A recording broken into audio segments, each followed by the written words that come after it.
Most folks are still in that I buy a license, I train people, that mode. What exactly are they getting wrong?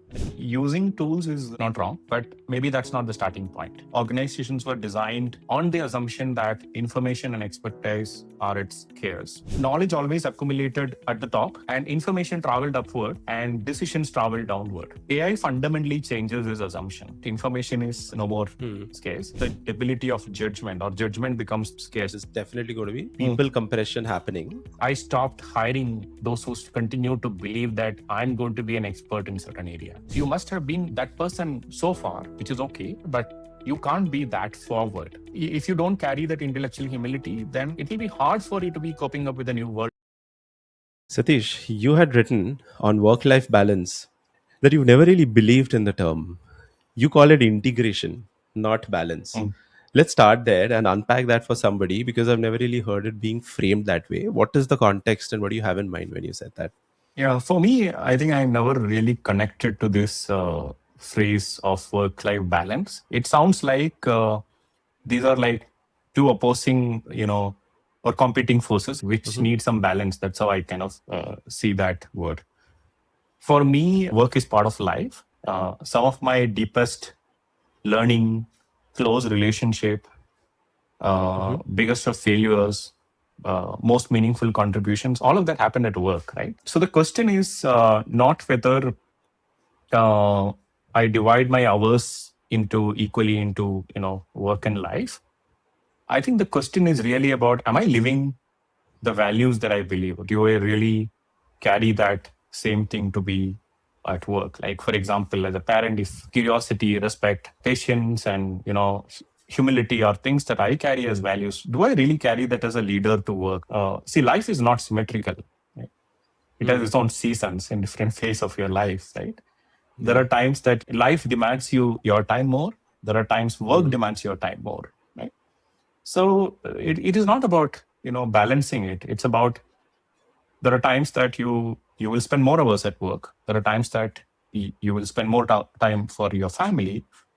There are also times that actually you need to spend time for yourself, for your own reflection, your own growth, right? So I think it is, this integration is what really matters, and it's not about dividing or balancing that, right?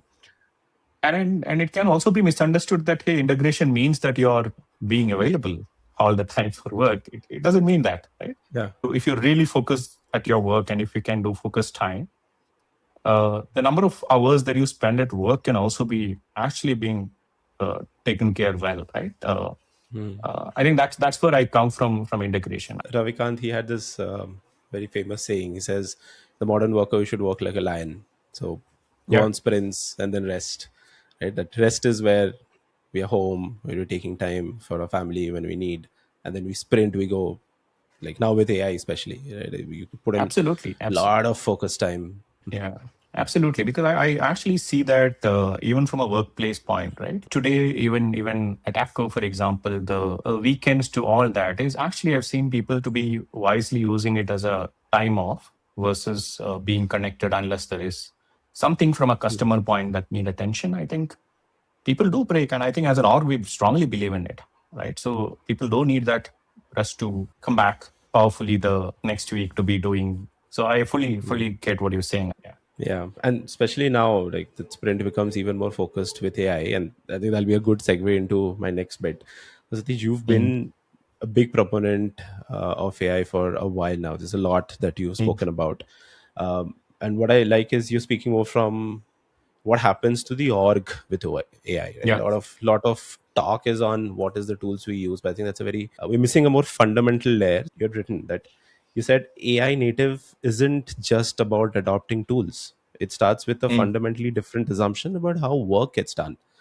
For Mm. someone listening in, and most Yeah. folks are still in that I buy a license, I train people, that mode.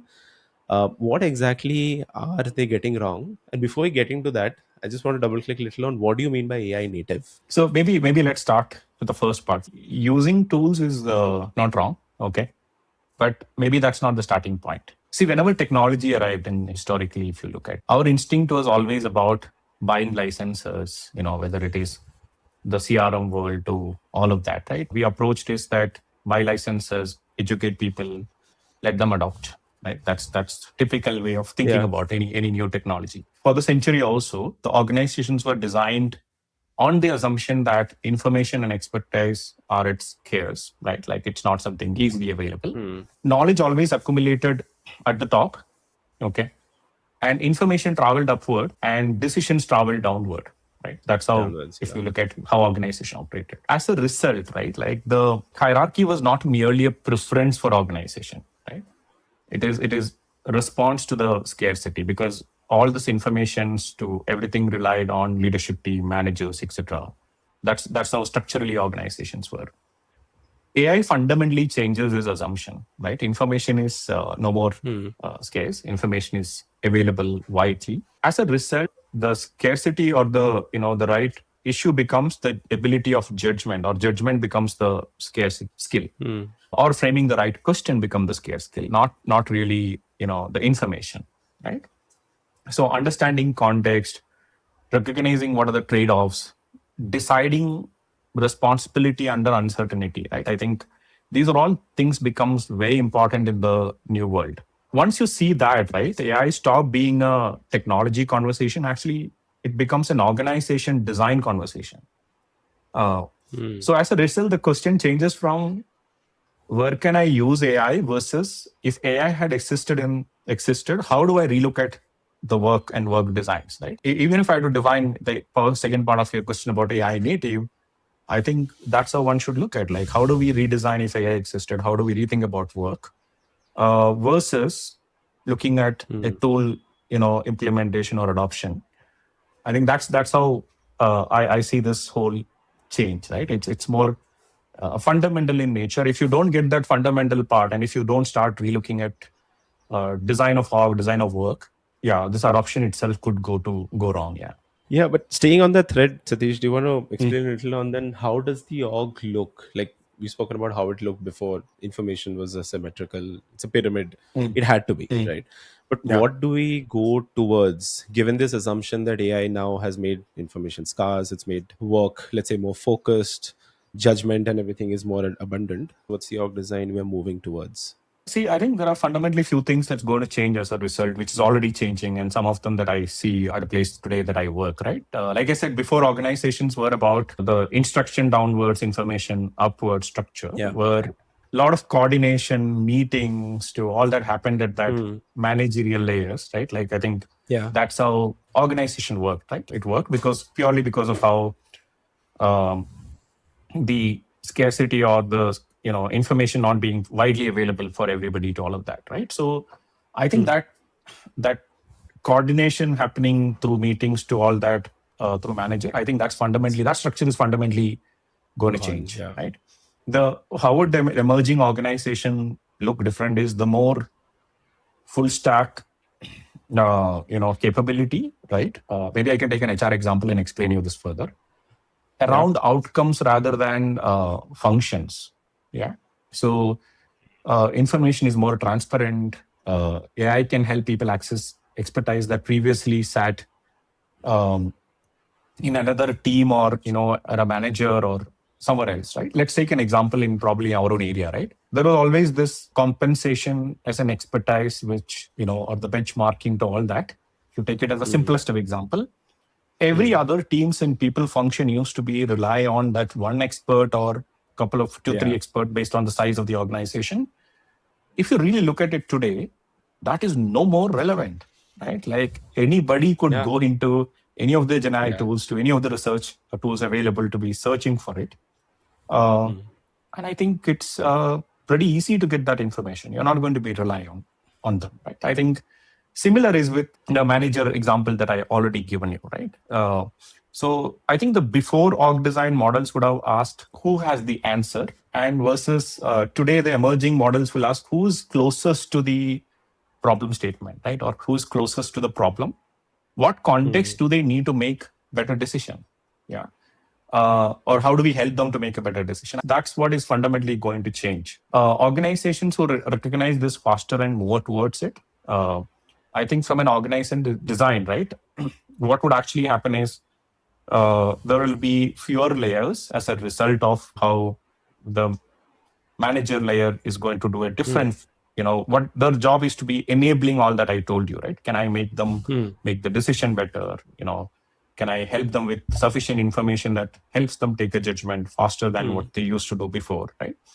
So managers is like coaching judgment, right? Rather than being someone at a layer that, taking a call on based on the context and information they relied on in the past. The role itself changes.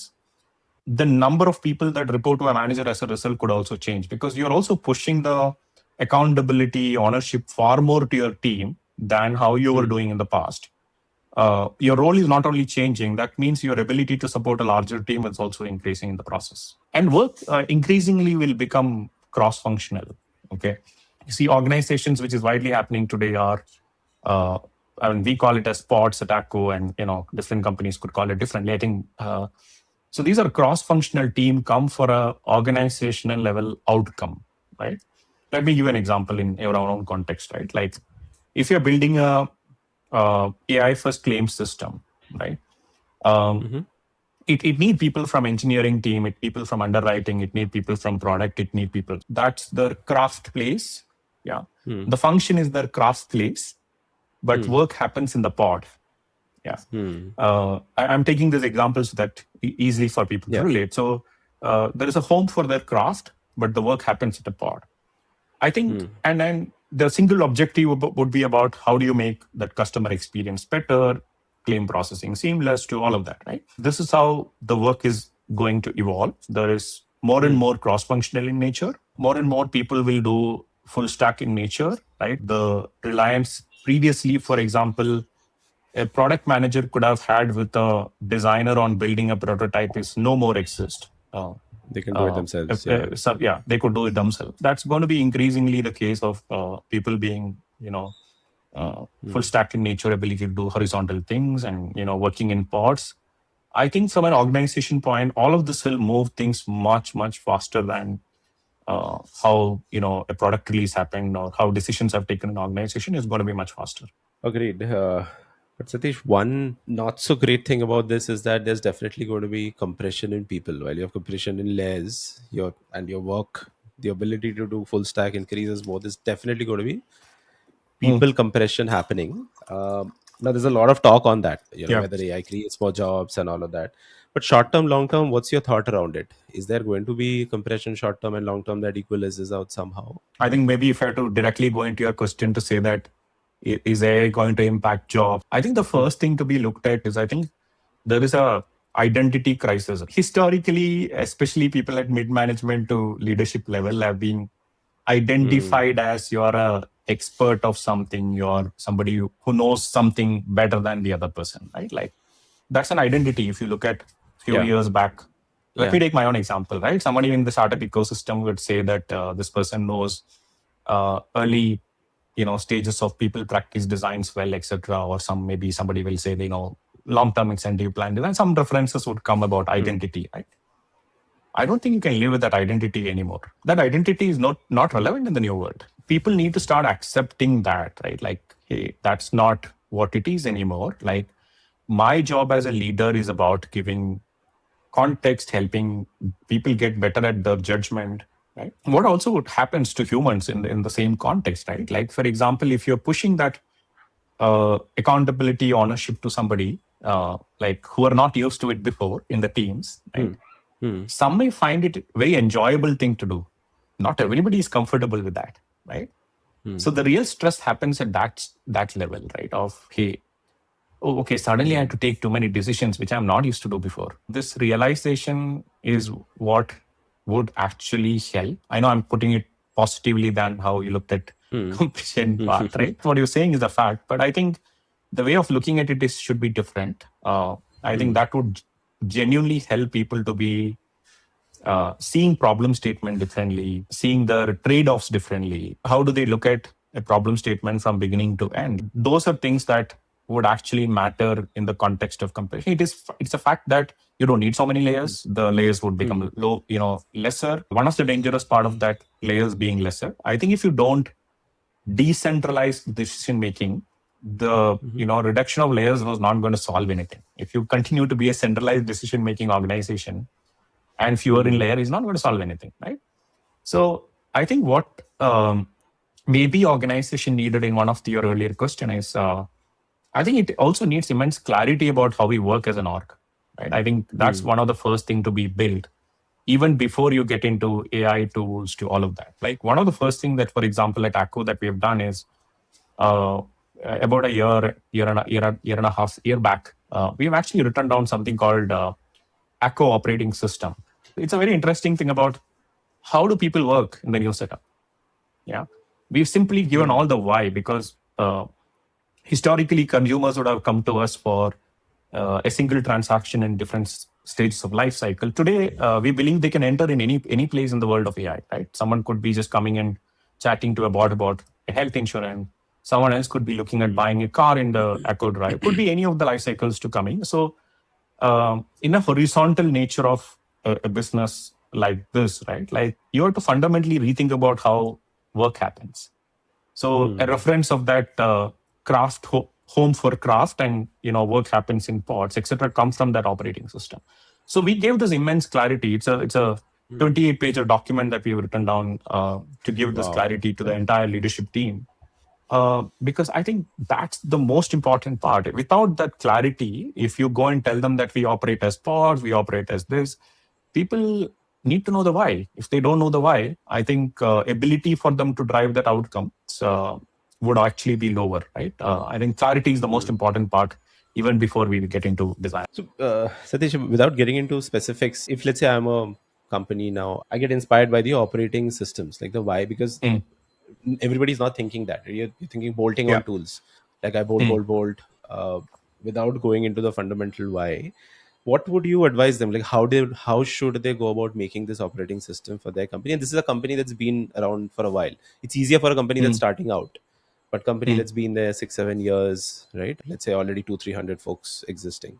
I would begin by telling them to prepare for the future by how do they rethink about where does the decisions happen in the organization. Like I think one of the first questions to be asked when it comes to customers to all of that, where does the decision happens in which part of the Mm-hmm. organization? Right? How does that decision happen? Uh, what is the context that needed to be making that decision, and is this going to be the way in the world of AI? Is there information that you can make it easily available for people to be making that decision? And if some of this problem or clarity of these, especially decision making, etc., come in, then they can start picking up one or two workflows, one or two business problems to be start looking at how can they think about this in a AI first world or an AI, you know, world, right? I think that should give them clarity of is it really going to be adding value from how they operate today versus my assumption would be most cases it is an yes. Okay. Yeah. How is Yeah. it going to help them? I think building that would be the most important thing. Like for example, in our case, we were looking at how does consumers operate, how does they interact, who makes the decision, right? A similar thinking needed at ground up level. Who in the organization take decisions, who in the organization, and why do they make decision, and this is also important, right? Is that decision can be done by somebody else? I think some of that would be the most important thing to be looked at even before they get into which tool works where and which workflow to be automated. Another thing that's interesting is especially in workflow building is most of the early stage, because you said it's a small company, I think it's very important to have your SOP written down. Like otherwise, if you have an inefficient process and you're trying to teach AI to be mastering that inefficient project, you're actually doubling Yeah. down on inefficiency. It's so important about writing this down because that's where your real value add come, because you have the context, you have the understanding of the business, your Mm. operating procedures to talk about it, right? Because how does a system or an agent behave is based on the information that you're going to feed in, right? And if you Yeah. put an inaccurate, inefficient system to it, you're actually compounding inefficiency. Yeah. At least when I mentioned that young companies or new companies, it's easier to do because, for our example, my startup, we've gone just AI first because everything, all of this is written down, and we built a second brain. A lot of companies now are doing on the value where they're building the second brains, which is all of this, what you said. What is the decision? What's the context? All the flows, all the people, every decision that's Yeah. taken, all the SOPs put into a brain. And then you lead with that, and then a lot of processing can be done through AI. instead of people taking those processes. Again, there are pitfalls to that. I found a post on Absolutely. Yeah. Reddit. I found it very interesting that the AI said that, again, the classical case that, hey, these Mm, few people are inefficient, you should let them go. It missed certain information. That's why it said all of this. And some managers decided not to take action on it, and then they utilized this person for something else. So, mm, uh, what I was getting to is, again, a lot of this will give you directions, but then it's up to us whether we want to take those mm. directions or just act on it blindly, right? I think that's where the power Yeah. of human judgment comes, right? I was trying to hire a person in my team, and I also put the pre-screening questions. I really wanted to know that how people think. Hmm. I think one of the things in the new world of assessment that I really spend time on about how people think, right? So I've asked 3 questions along with other basic details. I'm still in that place where I would like to do my own evaluation about questions, though there are plenty of applications, Hmm. 50 plus, I think. I personally went through all of them, right? I played with it and I have my own assessment. I started meeting people. Yesterday, I actually put that because I've mostly done with the evaluation process. We have a few people on the final conversation. Now I want to test it with AI and put it on Claude to check Hmm. how does Claude, rank. I've given all the context that I've Hmm. myself done the evaluation on or screening to everything. It is nearly accurate. It still missed 2 important, people in the list, and it didn't even select. It rejected. Okay. In fact, we're going to hire one of them if all goes well, Oh, right? So I think it does ease your, like I said, like the top 10 candidates. 6 of them hmm. match between my top 10 versus Claude, but I think Hmm. 4 of them were a reject of my top 10. And the other 4 that Claude picked up is not my select. The only thing it Hmm. helped me is I went to the 4 people and looked at their profile deeply to ensure Hmm. that I didn't carry any of my biases to pick that. That's the real validation the tool helped on, right? Like, say, is there a bias of mine as a hiring manager coming or any of my previous experiences playing a role? That's where the human judgment, I still feel, play a very, very important role. But what AI does is makes this information far more easily available. It helps you structure it based on the frameworks and all that you give it. For example, there was a scorecard for this position that we are hiring. The 3 questions also had a relation to the scorecard. So Hmm. if you don't feed in that scorecard and ask it to, I did play around with it. I first did without Yeah. giving the Okay. scorecard, and I looked at the answer. Very different Hmm. 10 came after the scorecard, right?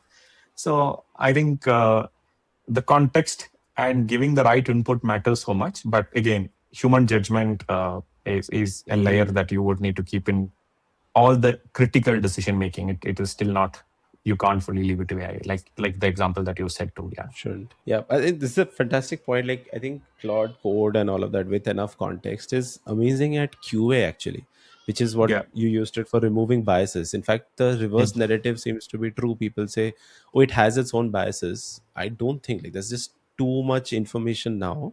Yes, the Mm. larger biases of the world will exist, but we know that, but we don't know our own Yeah. internal biases. It is so good at that. I'd actually done that too. I'm selecting somebody, I've given it all of that and said, "Is this the right thing?" Uh, Large part of it is trained so much on my brain, like everything I do through Claude, Yeah. Yeah. it kind of has become me. So it's kind of agreeing with me, but it's very good at those internal biases which I But come up I with think self test. I think I've been using ChatGPT for a longer time than Claude. Maybe ChatGPT has more context about me than Claude, right? So I actually started to play that. Hey, this is my assumption, right? And I like to challenge those assumptions. Like, of is Hmm. this something that you think? I think I consider it to be like the intellectual partner in some form, to be Hmm. having debates, having challenges, right? For example, I made notes for one of the conversation that I was having recently with a journalist, and I wanted to put all my assumptions and pointers into the document and share. And I Hmm. said, hey, I have this conversation. Broadly, this is how the theme and questions look like. Um, can you help me with it? Like, the immediate answer from that was that, hey, this sounds like your conversation. I'm not being ChatGPT. I was like, wow, right? ChatGPT to say that I'm not going to be ChatGPT and I'm going to be, Yeah. looking at Yeah. as your questions. I'm actually happy that Hmm. I'm trying to be your thought partner, right? The whole narrative Hmm. changes versus if I just Hmm. put the question to say, give me answers, it'll rely on the context of the past and give you answers for those. Versus here, I put in my own thoughts and notes to the, Hmm. conversation, and it's just building onto it. I think you can actually use it as a strong debater or a your intellectual partner Yeah. in conversations. I think that's one of the things I really use it well. which Hmm. earlier you would wait for a Renek to somebody to be having conversation to validate my thought, right? Or in my peer group, somebody to be meeting to talk. I think a lot of it I today do it, with the Hmm. systems. It's also scary at the same time because Hmm. somebody who's an introvert like me, am I going to be antisocial in the process? Am I going to be playing with systems more often than having those debates outside?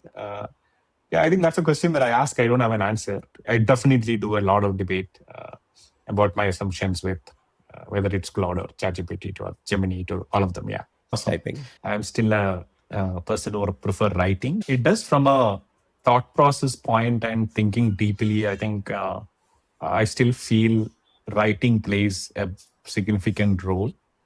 And I've also been like, I think I've been actually writing quite a lot. When I say that, it's even if it's at the pointer level, even it doesn't. You're right. I think all of this tools helps structure your thinking far better. Like we have this concept of we don't use any decks, PPTs, etc. internally. We are a big time fan of documents. Okay, Oh, nice. Okay. because when you write down things, you actually build clarity about it.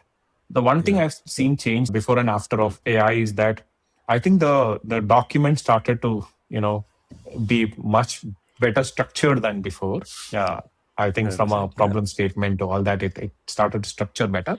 It does help structure my document better. Of like rightly you said, even when I'm writing down, even when I'm thinking, even I'm putting assumption, even when I'm putting the problem statement, etc. I think it definitely helps make it sharper. But I still rely on writing. It's maybe a personal choice, and I think org also I've seen generally doing it widely. Writing as a way of putting the thoughts, putting the structure, putting the approach notes, etc. Especially in approach notes, we heavily use it. I think it also helps in a collaborative environment that other people were not necessary in the meeting room or when they come for a discussion or conversation. They have Yeah. They would sufficient have read it. context before they come into the meeting, right? Like they read Hmm. through this, they have sufficient understanding. And in all meetings, we actually mandate pre-reads as a mandatory thing to set up any conversation because it's also respect for time of everybody else in the room. You're also thinking through something, you're sharing, people come with perspective. And these are things actually makes an engine, the operating system, to move faster, right? Remember, you had written something interesting. You said writing becomes core infrastructure for decision making when you move to Yeah. AI native. Like you typically think the opposite, that you'll write less, you'll just write one line. Like, how Yeah, I does think I AI think yeah. decision making tie? Yeah, I think it is less about the amount of writing you do. I think it is about writing to put your thought. You pause to think, you pause to revisit the same process, right? Like I said, the SOP example, right? If you don't list down how your Yeah. current process Yeah. run, you have to write it Correct. down. How do you ask an AI, okay, tell me what should this? It's not going to help because it doesn't have the Hmm. context. It doesn't understand your org enough, right? Even if it understands the knowledge of how it works today. Maybe when you start operating that way, possibly AI is going to come and tell you that, hey, here are better efficiencies to all Hmm. of that. For you to put that, how do you do that without writing it down, without stating it, right? Whether you speak, whichever method that you use, right? Or even if you give 10 bullet points, 15 bullet points to take AI's help to narrate it better, absolutely fine. But I don't think that without writing it down, you can, beyond SOPs, that everything that I'm thinking through, in fact, even the operating system document that when I was writing down, right? Yeah. It is Yeah. the assumptions that you carry, it is individual belief systems that you carry, it's the collective wisdom that you gain from talking to the rest of the leadership team. All of that is putting together to be creating that operating system, right? Like Hmm. it is impossible for you to be asking any tool to be generating that for you, right? Like, Hmm. so that's the You have power to. of Yeah. writing, right? In fact, when we were doing one of the leadership offsites, we actually, that's where we introduced this. We gave every leader to read through it for 30 minutes before we start the session, right? Because it's one is the writing down, and I think they absorbing the content of it. Then we got into explaining what actually the operating system means, right? Um, and I think, like I said, SOPs is a great example on any company who's on a Hmm. consumer journey and workflows, etc. Hmm. So all of these places, writing down makes a lot of difference. I think, like I said, it's not about writing the 100 pages or anything. It's about what assumptions that you carry, who makes the decision, right? What is the context needed for the users to make judgment about this, right? What's the level of Hmm. judgment you expect somebody to do? I think all of this information is required. Otherwise, how do you otherwise fit in? I don't have an answer otherwise. Yeah, Yes, maybe I think on that point, it may be also a great reflection tool for self, right? Like uh, it is. from what Yeah. you're saying, right? Like you said something about you. Maybe it is also observing how you behave after you said who you are. Do you Hmm. actually the say-do ratio, right? I Hmm. think it won't be too far that one of this tool will come back and tell us that hey, you said all of this about you, but your actions actually don't You're speak not that, doing right? it. Like may not be too far. Yeah. Yes, Yeah. I'm sure it can do it today. We've probably sort of guardrailed it against it. I'm It's a saying good idea. the I'll, far I'll more try that accurate, myself. sharper level, it may come back to us and tell us that, hey, Yeah. instead of we probing to ask how does the, say-do ratio look like, or do I walk the talk? Hmm. Uh, of course, these are a lot of behavioral thing, lot of things which are outside of the context that it has, right? Um, Hmm. I think imagine a world where your meetings are also integrated, right? Imagine Hmm. a world where your conversations are integrated and it also knows that whom you are talking to, right? Hmm. Because, for example, my conversation today with you, maybe on a same topic to a friend or somebody close will be very different, a very different tone, very different ways of speaking, Hmm. language, everything would change, right? So, but if whoever is listening or whichever tool is listening, and it has the context that I'm talking to Ranik today, and I'm talking to an ex somebody else, Hmm. and it also knows that person, it's possible in Hmm. an organization context. It can. I Yeah. think it can also give you behavioral insights. Like today, like Yeah. you said, it's more transcript driven. Imagine it is to be video and audio to all of that getting, which is possible even today, like you said. Yeah. Yeah. Yeah, Yeah. it's the cost And of it'll it is become the only first. point. Yeah. Yeah. And interesting again, doubling down on integration, I came across again a Reddit post where, Hmm. as part of the application of job, you had to give access and somewhere like share your recent conversations with Claude or ChatGPT, because Okay. they wanted to see Interesting. how, yeah, how you interact with LLMs. I don't think it can get more personal and integrated than that, because we are not using LLMs just for work, we're using it for a lot of everyday stuff Mm. also, right? It became very controversial. If you search, you'll find a lot of people like, no, this is not right, but folks said that, yeah, I mean, if you are actually using it for work, like, I would give it. Mhm. I mean, of course, there's a lot of sensitive information, but for me, I live on these LLMs. I'm very happy to share. But then there are others who aren't, because there's a lot of personal stuff. I think just a point on integration, because I don't think it can get any more integrated Yeah, and I think convenient. this comes very used, maybe like you said, in the assessment process. That's where I often ask question to people about some things like, tell me one thing that you looked at differently before the world of AI versus how you started seeing that in after AI. What is fundamentally something that you relooked at and changed, and why? Hmm.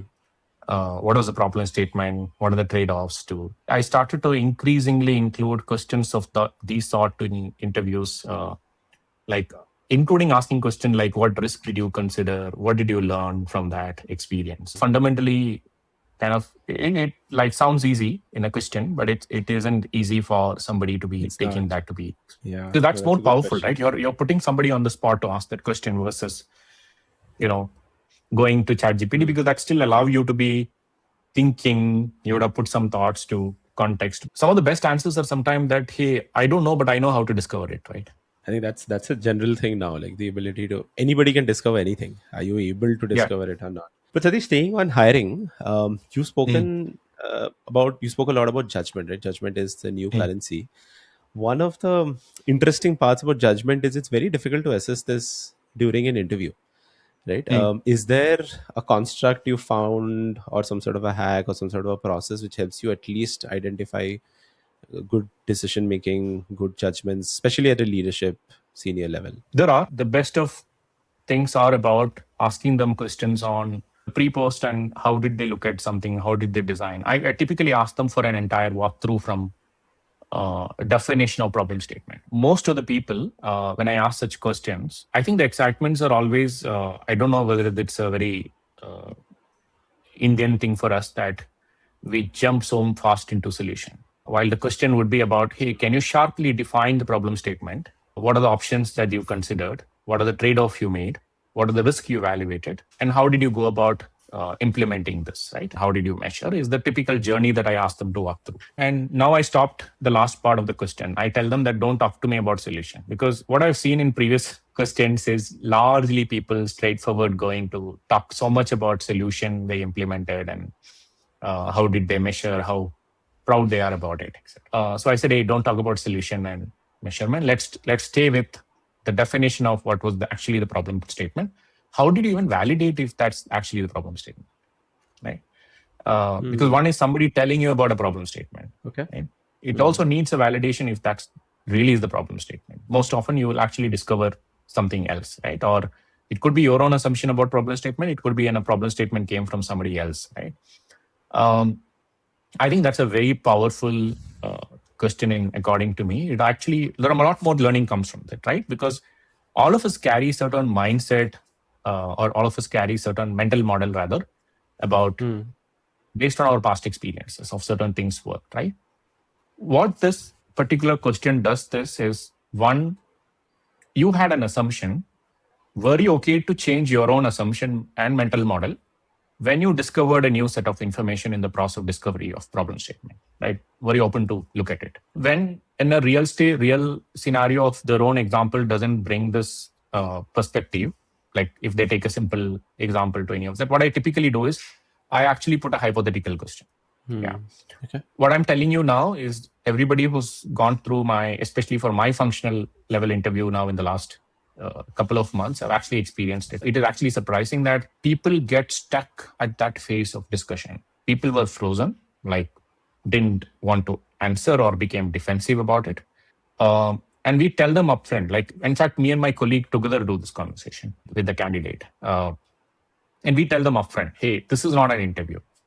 This is a conversation about you being comfortable working with both of us and we being comfortable working with both of you. And that's how we put this conversation. And I think the where does judgment part comes, right? One is your experience, but experience alone doesn't lead to judgment. Yeah. Right? It does. Yeah. Judgment Yeah. read tons of reflection, right?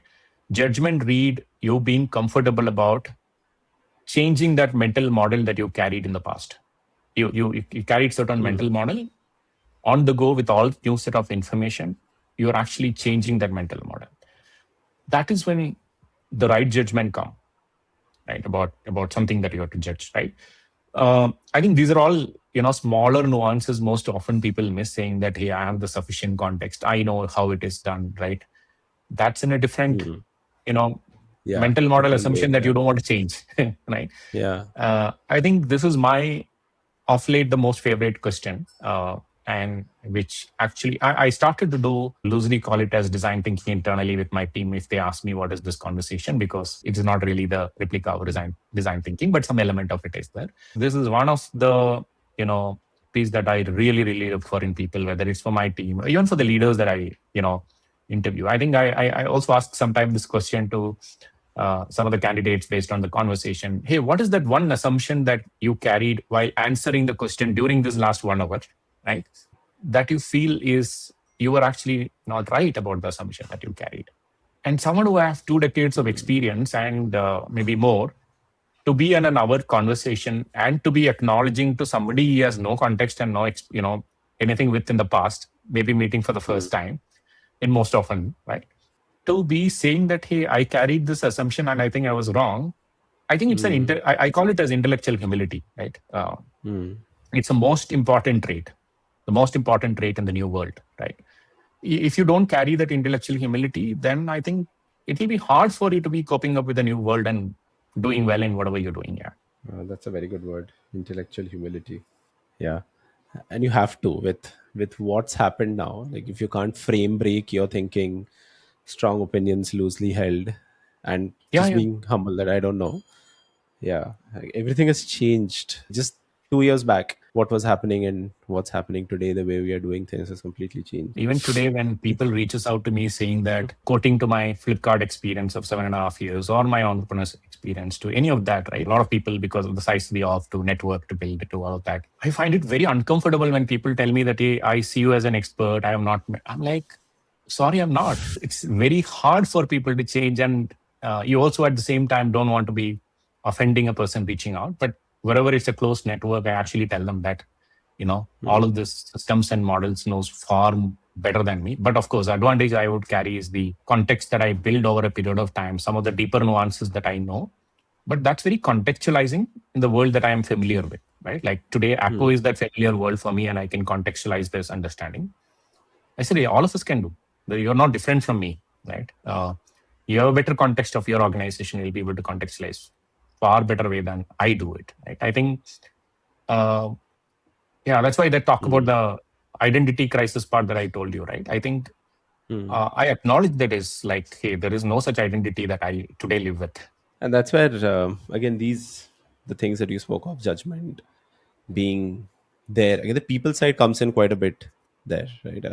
When managers have a larger span of control or more people coming in, Yeah, yeah. uh, being being a good leader, being a good manager, being a good human, having those judgments become more important, because what you said, like this context again will get commoditized back into the system, with especially if the operating system and OSs get built, all of your context is in there. So then now what do you do, right? How are you Yeah. giving And value to and the in an organization context to what you're saying, right? I don't know how much people leaders closely observing. If not, I think they should. Is I think the behavioral nuances also changes significantly, right? Like for example, Hmm. let me give you like our own functional related examples, right? Like compliance related aspect at some point in people function was like, hey, there will be that one expert who knows everything about labor code and labor compliances to all of that, right? Yeah, that's We all lived in that's that gone world. now.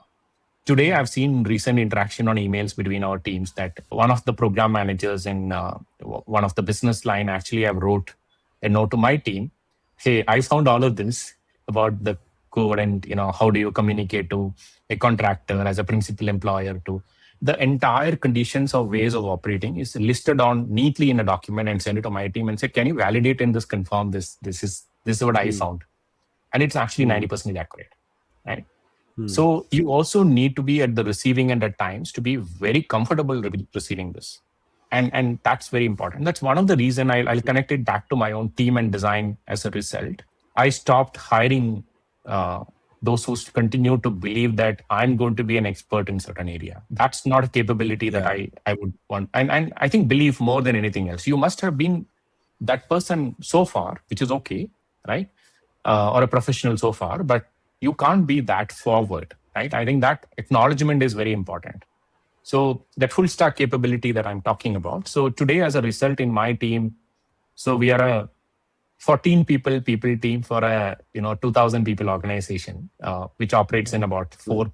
three pods rather. It is not by design we want to reach this number, etc. I mean, it just happened organically over a period of time, and it's making sense from a context of the company, right? The only reason we are able to do that, none of them do a single role as only people business partner, only Hmm. people operation person, only compensation. None of them play that role.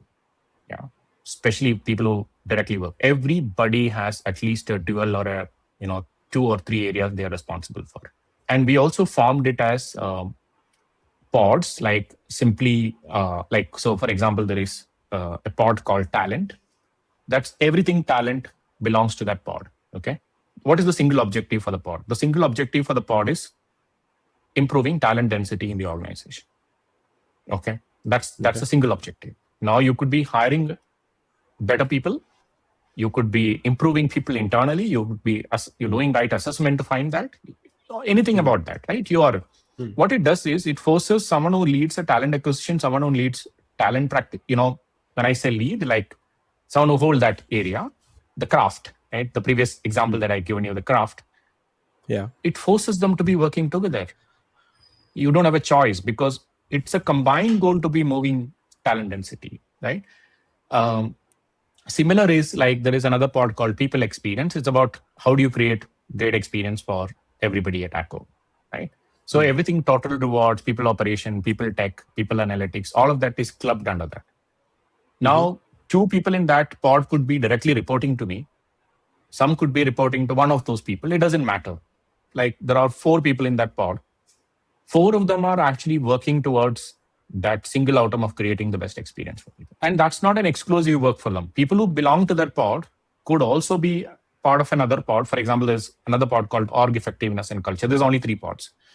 Hmm. They could also belong there.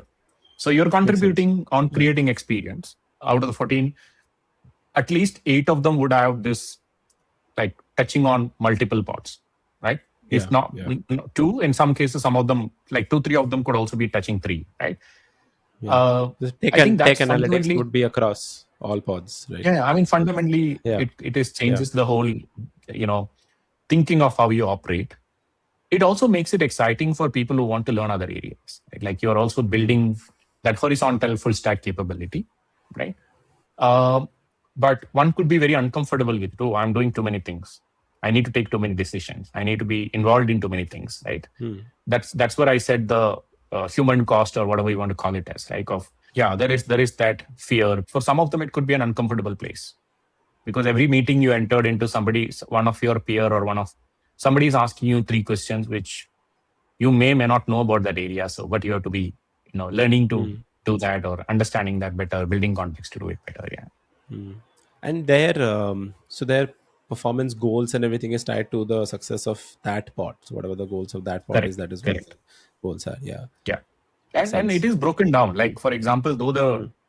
the talent density example may be an easy one to pick it up. Uh, while that's a goal for at an org level, it it can kind of broken down into, like, the percentage of A players that you hire, let's say by a recruiter, right? That broken down into Correct. that level. Yeah. And Yeah. then there is something goes into the talent person who does the talent management part, right? There are specific Mm. goals about, practice building to all of that. For a Yeah. people business partner, about identification of that ABC in the respective teams and what's the density, right? Though hiring rely on somebody, but for that particular business, it's people business partners' job to be ensuring that it is, 20%, 30%, whatever is that A player density, Yeah. right? Mm. So, in a way, that it is a responsibility of the business partner also to ensure the hiring process get better. It is also a Mm. responsibility of the talent lead to ensure that, PPPs actually do a better job in terms of assessment, and there is Yeah. There's that. collaboration Yeah. needed. And it's Mm. also sometimes trade-off, right? If one of them don't make it, the other person has opportunity to cover it up. But there is an opportunity, right? Like if you do better in hiring and, or the assessment, you don't genuinely don't have that set of percentage of people. That means you need to hire more people, right? So collaboration I also feel that's another most important skill in this world.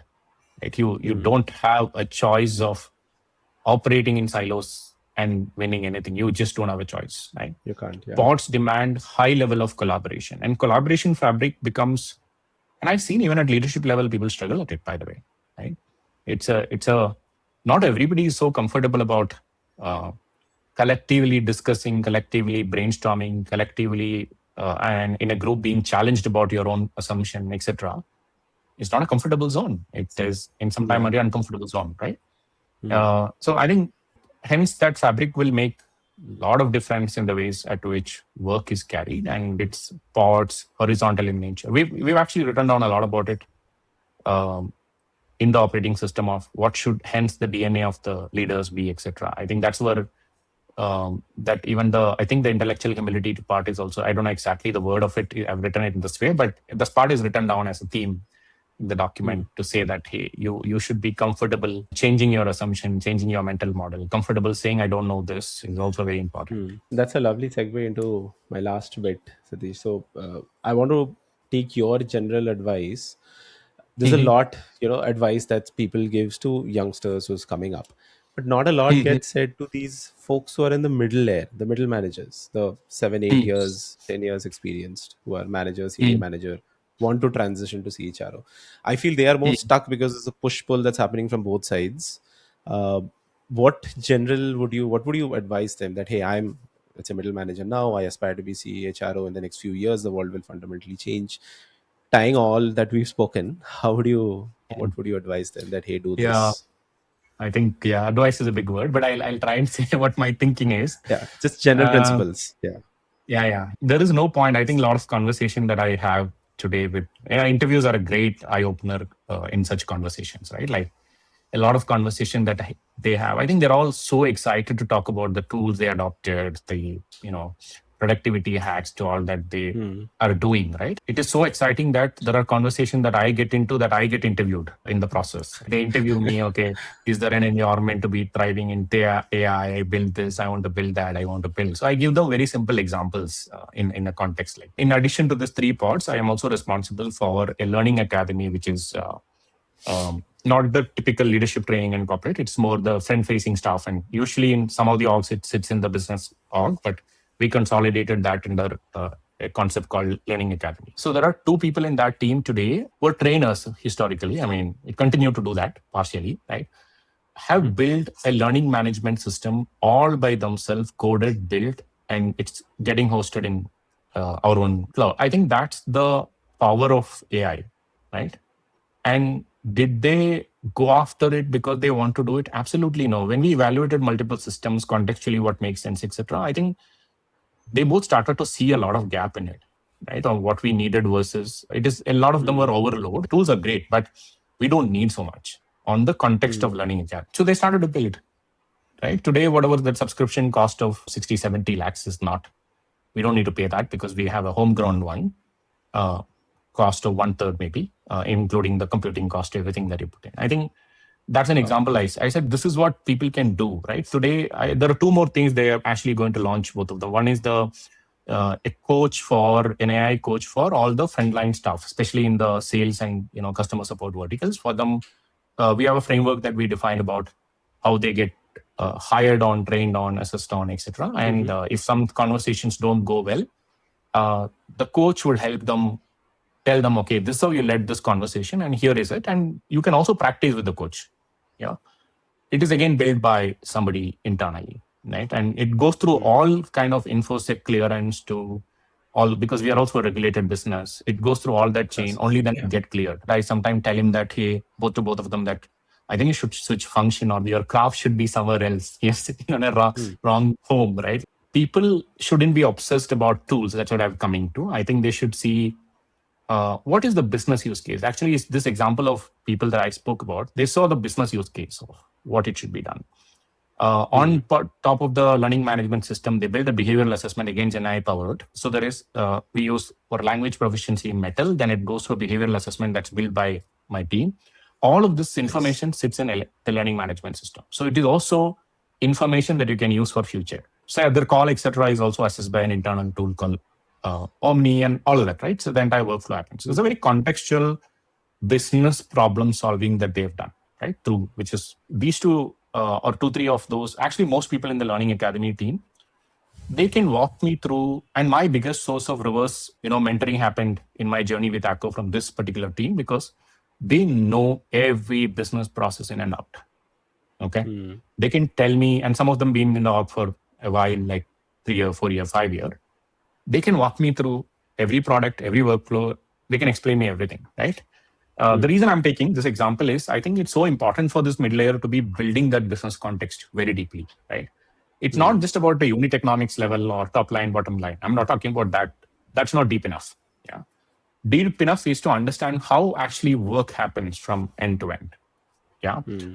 If you need to define or redesign organization, redesign work, you need to know the entire how work happens, right? I think most often I've seen people, I think when I ask them questions like, hey, to a layman, explain me what your business is, you get sometimes complex answers. Tell me as a consumer, what the consumer journey look like in your business.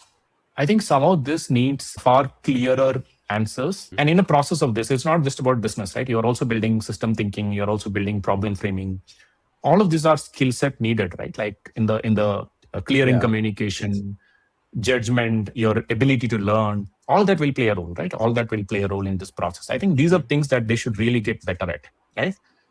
Another most important thing, I also mentor people outside of the company and within the company. So to all my mentees, I say this to reflection is the most powerful tool like ever before. It was always been, but it is most powerful in the new world because you have to keep asking yourself that, hey, what is the mental model have I changed in the last 1 week or yesterday or today, right? You have to keep asking this question, right?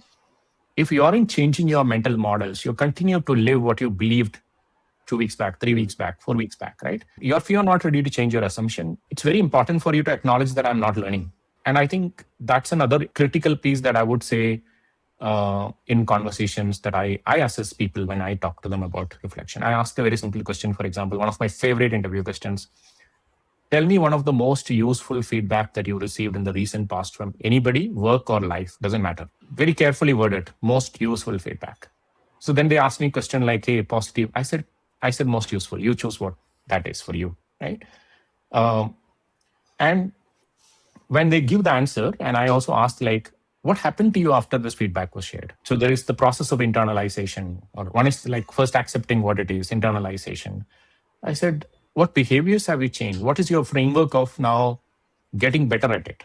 You can't overnight change, right? If you're a Yeah. certain way, there is also framework Mm. approaches needed. I think uh, these are things I would have this, like this layer that you're talking about, uh, to be getting better at, and being very comfortable being challenged by people below you, if you have Mm. people reporting to you.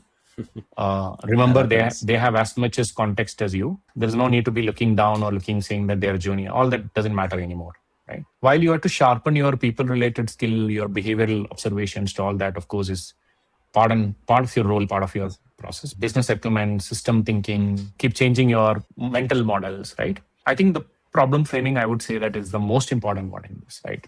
One is the Mm. problem framing, and validating is the, what you heard as a problem statement or what you assumed as a problem statement is actually the problem statement, right? um, Mm. I think this will help them from a real long term point. Finding which tool and what to adopt to get it done, I feel it's the most easiest thing to do in the new world. Yeah. Interestingly, Satish, everything that you mentioned has stood the test of time. It's always been important, but it was easy to put it back. It was in the shadows. Now it's just come to Yeah, the forefront. you're right. I think the biggest reason is what I spoke to you in the beginning of this conversation, that historically, that the advantage that I had about knowing something better than other person, Hmm. that was That's the the one. plus Yeah. point that I had in that conversation, right? That no more exists. So now the same thing that we probably have spoken a decade back become very relevant now, because you don't have a Hmm. choice, Hmm. because it is now part of a normal evaluation process of companies. All right, Satish. I think this is a great place to call this. I mean, we've been very tactical. A lot of good advice, a lot of good frameworks, a lot of good principles shared. I think some of your secret questions are also out, and I think people might just use that if it goes out. I'm very Yeah. comfortable sharing it because you can ask those questions very differently. You can also Yeah. deep down into those questions further. Yeah, it's thought. I mean, either you have it or don't. Those who do it, it's not like Yeah. they're going to change overnight. Thank you, Satish, for coming on. This was amazing. It was a lot of Yeah. lot of learnings Thank you for so me, a lot much. of things And that I'm yeah, taking back. All thank right, you so thank you, much, and Satish. enjoyed talking. And I think I'm going to try that one thing I'm also taking away from is start practicing speech to text. Satish. And, Yeah, can I really convert my yeah, thoughts by talking versus writing down yeah. is It's something that it's I'm it's going an to try. amazing Okay. unlock. I'm going to try the reflections part. That's something I think I have not been doing. I have so much context in the LLMs. I'll just ask it to. All right, Satish. Thank you.